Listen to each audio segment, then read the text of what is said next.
Pittsburgh Steelers get the big dub over the Baltimore Ravens. Now they got to play the Houston Texans. And I don't know, like coming into this game, everybody's talking about Houston's defense and how good it is. And I mean, I'm not going to lie, the Houston Texans got a good team, hottest team in football right now. Got a lot of good guys up front. This is what it's good, but I don't know. CJ Stroud, who's really better? Is CJ Stroud better than Aaron Rodgers, or is Aaron Rodgers better than CJ Stroud right now? Because who are you going to take in the playoffs to win a game? Just like I said before this game, who are you going to take? Who do you trust more to lead you from behind to orchestrate a victory? Lamar Jackson or Aaron Rodgers? Aaron Rodgers all day. Who are you going to take? CJ Stroud, who I don't know. How much playoff experience does CJ Stroud have, really? Can't be much. How many playoff wins has CJ Stroud won? Not much. Aaron Rodgers has won more playoff games than pretty much all the starting quarterbacks that are in the playoffs right now. Him alone. All of them combined do not have as many playoff wins as Aaron Rodgers throughout his career. So I think the Steelers have a good chance. And Houston's offense really don't scare me. That was the narrative going into the Ravens game, that the Steelers are not going to be able to score points, this and that. Well, I don't see Houston being able to score many points. I feel the Ravens have a way better offense than Houston, but Houston has a way better defense than the Ravens. So it's like the opposite now. We're playing a very defensive team. I'm not gonna say they don't got a lot of. They got some good receivers.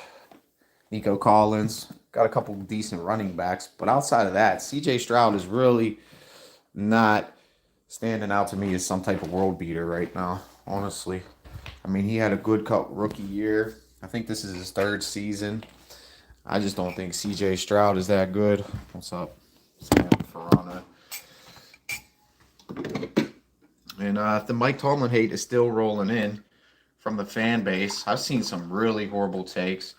People coming in my comment section still calling for Mike Tomlin to get fired. It's unbelievable. What's up? It's unbelievable to me. I've seen one take. This is probably the most casual take I've seen so far. The most casual take I've seen so far.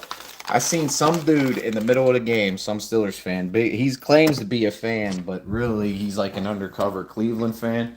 This one Steelers fan said that Aaron Rodgers sucks, and he's the reason we lost this game. Well, that's a casual take because Aaron Rodgers was 31, 47, one touchdown, no interception, and orchestrated a great late drive to put the Steelers in the lead to secure victory. I mean, yeah, they missed the field goal. You can call it luck.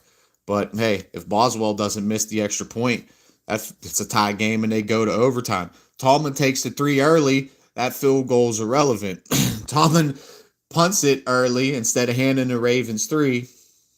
It's different. If the Steelers come up with that sack, if Lamar doesn't somehow miraculously break 2 tackles, I don't even know how he got away from Highsmith. I think it was Highsmith and TJ. I don't know how the hell he got away from them. But if it wasn't for that miraculous play by Lamar Jackson, the Steelers will dominate the Ravens. And I get all these casual fans coming in my comments. The defense sucks. The defense sucks. The defense sucks. They gave up 2 big plays to Zay Flowers. The one play, you come up with that sack, bro. It's a totally different game. And when you bring the blitz, that's what's going to happen sometimes. Love it, like it, hate it. That's how the Steelers play ball. When you bring the blitz, you're sending an extra man, maybe 2 extra men, and you're going to leave somebody out there wide open, maybe in one-on-one coverage, maybe in a mismatch. The blitz has got to get there, or at the very least, throw off the timing of the play. And with a quarterback like Lamar Jackson, who can extend the play a little bit, that's going to happen sometimes. And he does it to everybody.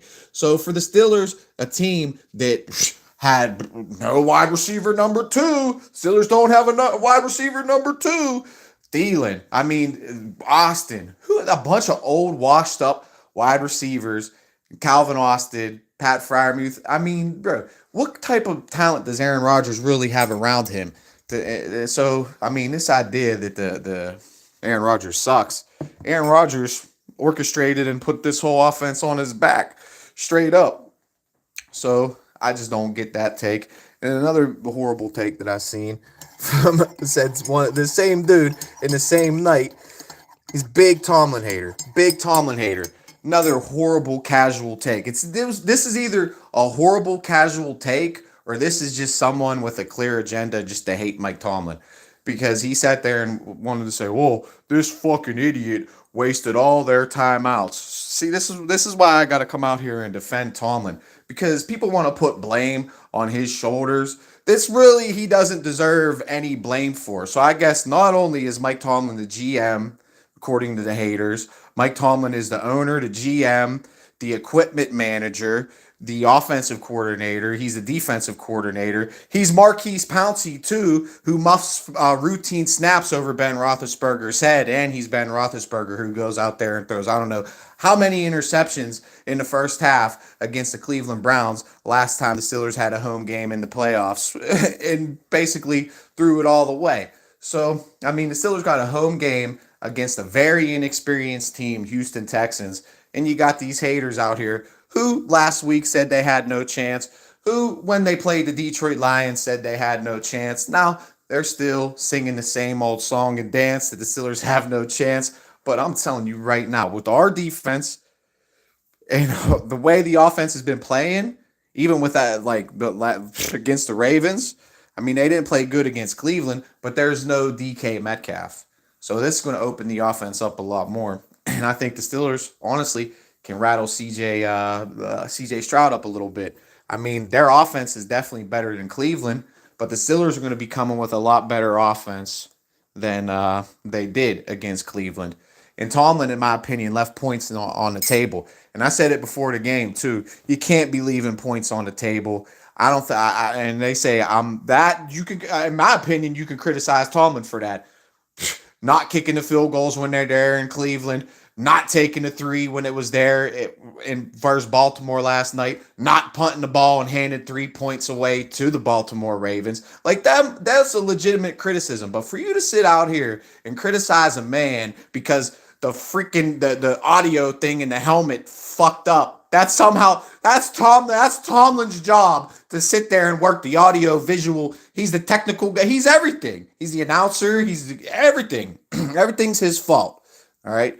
But when they win, he don't get no credit for it. He don't get no credit. It was all Ben Roethlisberger, all Bill Cowher, all this, that, and the third. But anytime he loses, it's all his fault. But anytime he wins, it's never nothing to do with Tomlin. He's not a good motivator. He's not a good coach. But hey, I feel they drew up a great defensive scheme, and then the Baltimore came out in the second half and was able to put up a couple big plays. Okay, but the Steelers stood firm. Defense held the offense first half. Offense held the defense in the second half. And you know what? What that I see there, that's a TEAM. That's a team. And I see a bunch of guys in a room, all odds against them, are all bought in to what we're trying to do here. And they're rallying together like brothers right now. And they're actually playing as a team. Nobody's out here, in my opinion, right now on this team, which has been a problem, which you could say maybe is a Tomlin issue. He keeps bringing in these character guys that are more about individualism than what you're really trying to do as a team. They're more like a George Pickens, like a Le'Veon Bell, like an Antonio Brown. They're more about them than the team. But what I'm seeing right now with this team, more than I've seen in quite a few years, is there ain't not one person on this team has an individual agenda. And the agenda is that one common goal to get to the Super Bowl. So Aaron Rodgers looked like a monster last night. 63 years old, almost 300 yards, 2 tutties and no picks. Well, he had 1 tutty and 300 yards. And that might just be a myth that he's 63. I don't know. Maybe he changed his age. I don't know. But the way it's looking right now, he might play for the Steelers until he's 63. We might as well just shell him out a 20-year contract right now because I think the dude can still do it. At the very least, I think Aaron Rodgers is in love with Pittsburgh. And I think the city of Pittsburgh, who did nothing but bash this dude down and didn't want him to be here, has now fallen in love with Aaron Rodgers. And it's a match made in heaven for him to come back next year and play for the Pittsburgh Steelers. And they got Will Howard looming. And, to my opinion, with a draft in Pittsburgh, you can take a quarterback in the second and the third round. And then you can groom them two young quarterbacks up behind Aaron Rodgers. And then who knows? If one of them quarterbacks hit on the money, who says they can't be legitimate contenders for this year? They're a contender this year. You're going to say they're not a contender this year? They're in the playoffs. I think they're not going to be favored over Houston at home. Houston has ripped off 9 wins in a row. So I haven't seen the line yet, but I'm going to say Houston probably 4.5 point favorite over the Steelers. I haven't looked at the line yet, but I'm going to say something like that. I mean, Houston has been ripping off games. They got a better record than the Steelers. I think that's a little bit too high. I think this is a really even matchup, in my opinion. Our offense, probably just as good as theirs. Their defense might be a little bit better than ours. I'd say the Steelers got better quarterbacks. We probably got better running backs. Steelers might have a better offensive line. I think the Steelers probably have a better coach than the Houston Texans. Way more experienced coach, way more experienced quarterback, way more experienced defense. So statistically speaking, their defense might be better than the Steelers.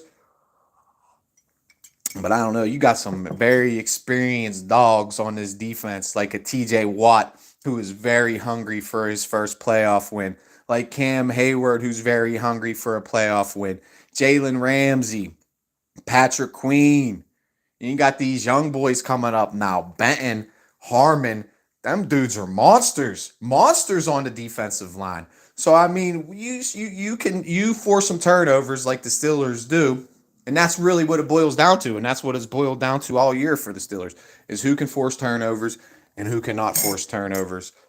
And the way the Steelers play defense, the way Aaron Rodgers plays quarterback, I can see the Steelers winning this turnover battle. I can really see the Steelers winning this turnover battle and coming and Renegade playing with the crowd into it. That is a big advantage, especially come playoff time. Did you see how crazy the Yinzers was going last night? They was booing, cheering, booing, cheering. Most bipolar fan base in the booing, cheering, booing, cheering. The most bipolar fan base in the NFL. And it's going to be lit, it's going to be loud, and it's going to be charged on Monday night. And do we even need to talk about Mike Tomlin's resume on Monday Night Football? Do we even need to talk about it?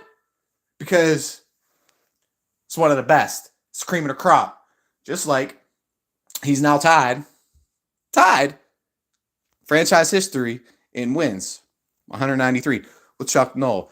And people want to sit here and act like I'm trying to compare him to Chuck Noll or I'm saying he's better than Chuck Noll.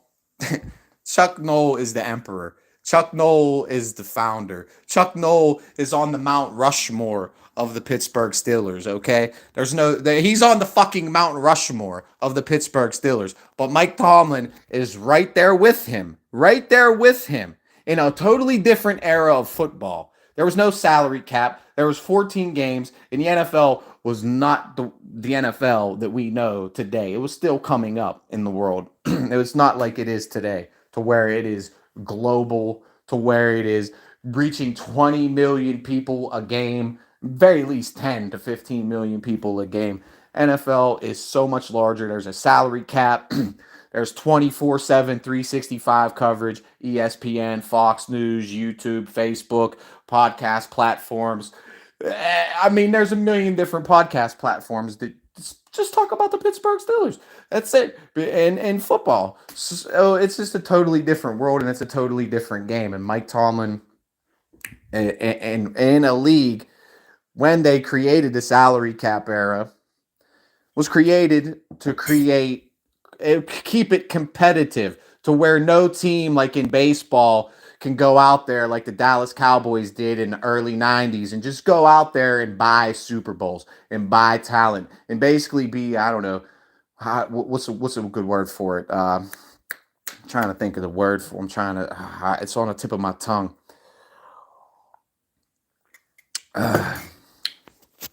Basically a conglomerate, you know what I mean? Like how they had to break up Microsoft, you know what I mean? You're too a monopoly of an NFL team. Like the Yankees, you could say, are a monopoly of a baseball team because they go up and they buy up all the talent, and you really can't compete. The Dodgers are a monopoly of a baseball team. They go up, buy all the talent, and a team like the Steelers can't compete. So to remain competitive, to keep you in it year after year after year and never have a losing season. I mean, you could say it's a meaningless stat, but why, if it's so meaningless and it's so easy to do, why don't every other coach do it? Because everybody talks about how he goes 9-8. See, I found a great stat here. Let me find this great stat here that I found on Tomlin.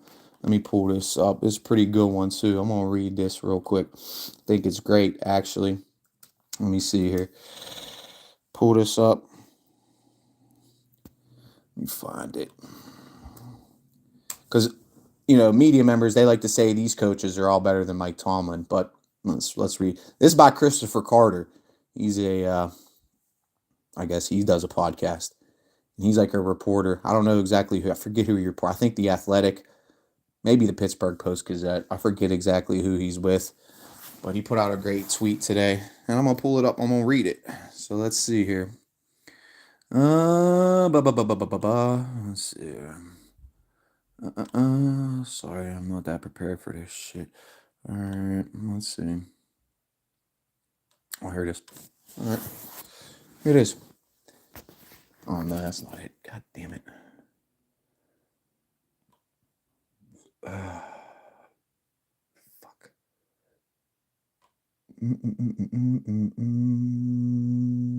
There it is. I think that's it.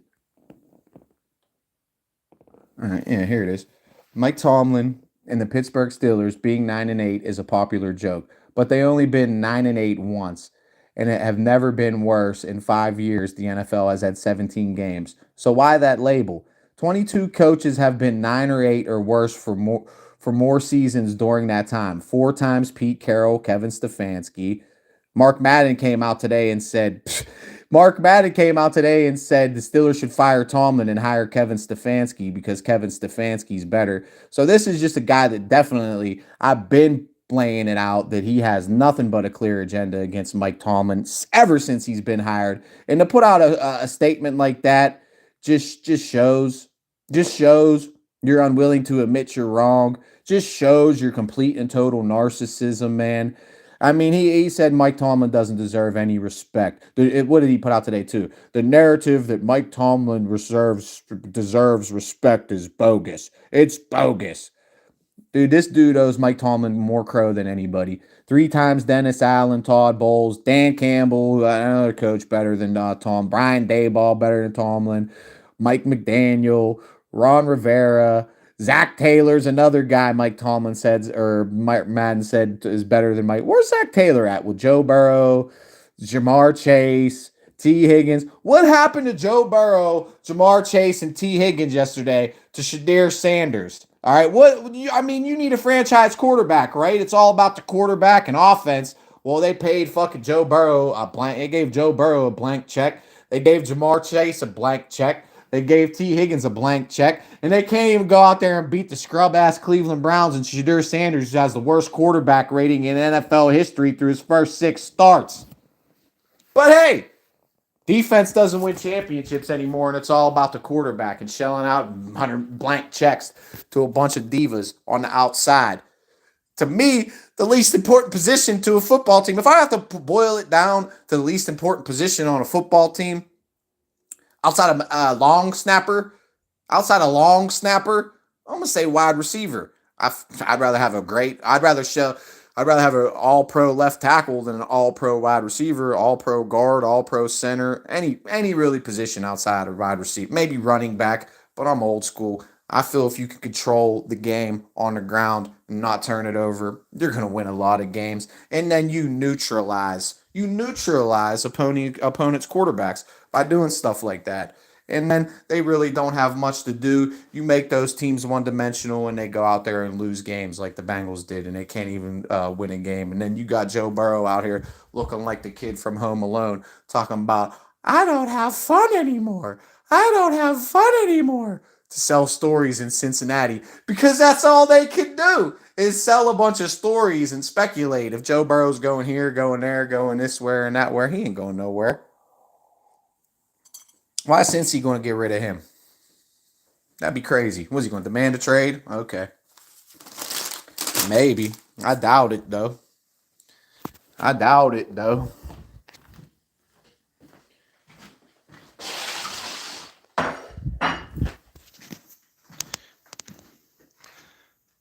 Plus, the offense let the defense rest a little more last night, and it showed. Cam was a monster. That's another thing. The offense has been so bad for the Steelers. They've been on the field less than any other offense in the NFL. And the Steelers' defense has been on the field more than any other team in the NFL. So, I mean, can stats tell you the whole story? Like, the Steelers have given up some big plays here and there. They've given up some yards on the ground. But when you put them in a position to where they're on the field all game, every game, then your offense can't even pick up a first down. Eventually, your defense can only bend so much to where a team like Joe Burrow, a team like Lamar Jackson, is going to eventually make plays on you. It's the NFL. We can go all the way back to the beginning of what I was talking about, how the salary cap and to where everybody's on an equal level playing form. And, you know, it's obvious the Steelers are a lot better at managing, and the Rooney family, who everybody's sitting out here yelling to sell the team, fire Tomlin or sell the team. It's clearly obvious that the Rooneys know what they're doing, and it's clearly obvious that the Rooneys are a lot better at managing their resources in building a football team than the Baltimore Ravens, than the Cincinnati Bengals, and then the Cleveland Browns. Because not one motherfucker gave the Steelers a chance to win a division. Not one motherfucker had the Steelers in the playoffs, maybe outside of me and a few other local people. Even the local people were fucking bashing them down. But here they are, once again, in the playoffs. And what are we going to say? They go one and done? One and done? To me, they've already exceeded expectations, bro. They've already exceeded expectations. This pipe dream of winning the Super Bowl is not a reality. Does he need to win a playoff game? Yeah. Does my position change to if he doesn't win a playoff game and doesn't win a playoff game next year, you decide not to pick up his option? That still stands, but that's not firing a guy. That's just deciding to move in a new direction and not picking up an option on a contract. Sorry, we're going to go in a new direction now. You go get another contract elsewhere. We're not going to extend it. It's not firing you. Like Kevin Stefanski's still on contract, and they fired him right out of there. Tomlin, it's a little different. I mean, it kind of technically is, but you have that option. It's not like you're firing. We're just not picking up your option. We're not firing you. We're just not picking up your option. Because we haven't won a playoff game in 11 years. Because that's what it'll be, 11 years. If you don't win one this year or next year. And, you know, I think that's fair. And what if he wins a playoff game this year? Then what? And then they got $39 million in cap space to attack this offseason and bring in a lot more talent than they already do have, with the core pretty much still on roster next year, outside of maybe 10 guys. That's really not the core anyway. You're telling me they can't be back next year again competing? And I just looked at their schedule. They put out their schedule this year. It's looking soft as baby shit as it stands right now. But obviously that can change in the offseason. But as it stands right now, it's looking soft as baby shit.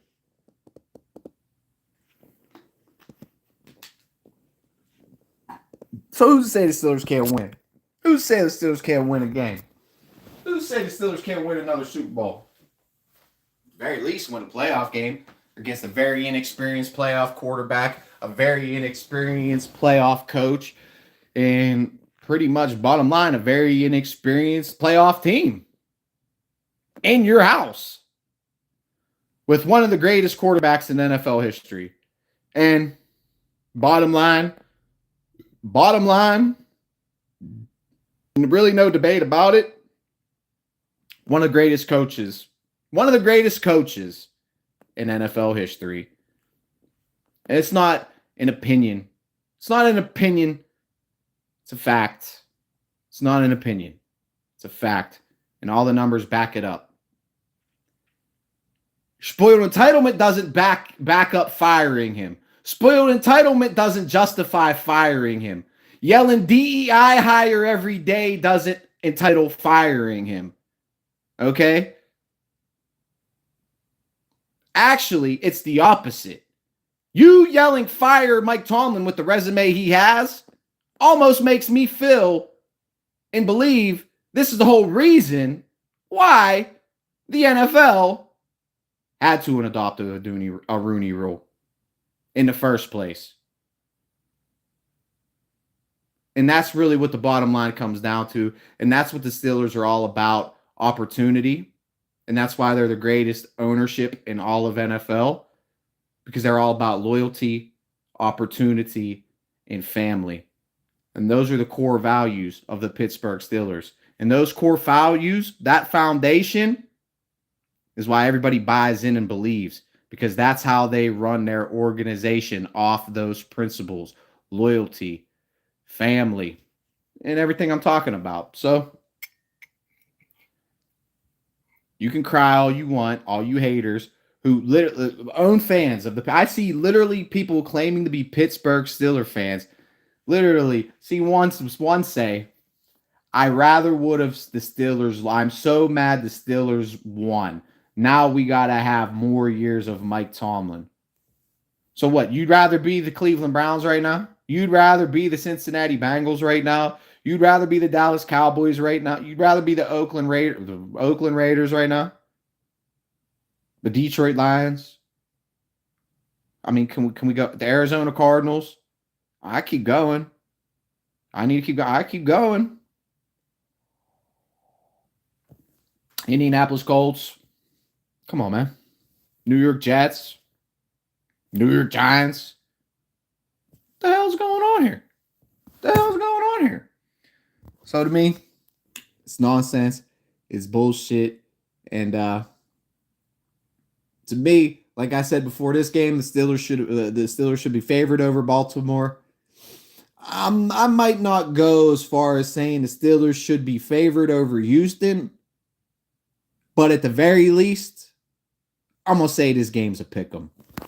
So let me see if I can pull up the line of this game real quick before I shut this little rant down about the Steelers. Let's see. Houston Texans, Pittsburgh Steelers line. Let's see what the line is of this game. Let's see if I can get it up here.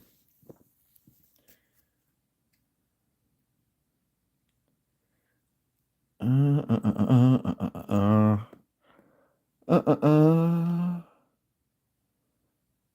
the fuck? Shitty ass fucking thing.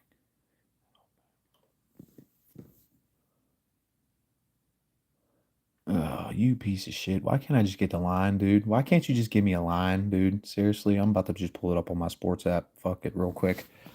It'll be way easier. Fuck it. Let's see. I don't know if I can do it from here. So yeah. Steelers, Houston, it's -3.5. Steelers are +3.5. Is that fair? I'd put it at a pick'em, but hey, everybody's laying it probably on Houston right now. And I don't know. It's going to be a tough one. I can't really hate on Houston because they got a really good defense. I feel CJ Stroud's probably a little bit better of a passer than Lamar Jackson. They got some really good receivers. So it's not going to be a cakewalk. And it's not going to be easy. But they do have some advantages in this game. And Houston's not unbeatable. Can the Steelers lose this game? Easily. But that's how they're going to write it, especially the haters. They have absolutely no chance. And come on, to me, this is a pick 'em, bro. This is a coin flip. you could throw it up in the air because I think the Steelers got a better offensive line. Can Houston generate a little bit more pressure with their defensive line? Yeah, but Steelers probably got better linebackers, and their defensive linemen aren't necessarily pass rushers. But you got a lot of people coming from a lot of different angles. I think we got better linebackers than them. Corners, I don't really know. They might got us beat in the safety department. Offensive line, I'd say the Steelers are better. They definitely got us beat at wide receiver. Quarterback, you got to give it to Aaron Rodgers. Special teams, I'd say you got to give it to the Steelers. Coaching, you got to give it to the Steelers. So, we'll see.